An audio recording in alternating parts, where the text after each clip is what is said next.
What's the sum of the series? Let's find out using a circle with area equals 1. Divide it into 3 equal sectors.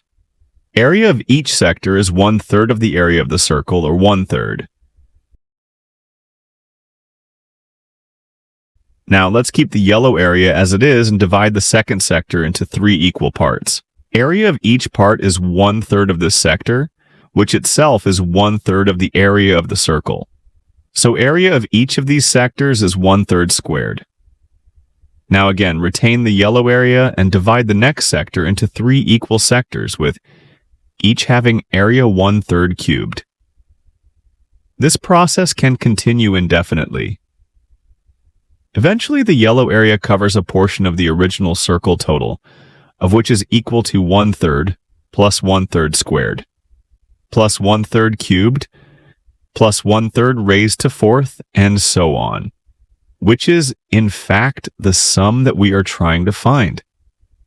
Now, if we look at the remaining area of the circle, the red area, it is identical to the yellow area, so it must be equal to the sum as well.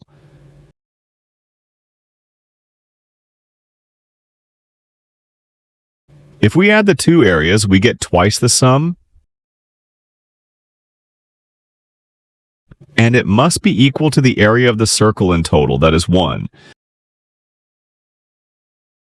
So the sum of the series must be equal to 1/2 the area of the circle, that is 1/2.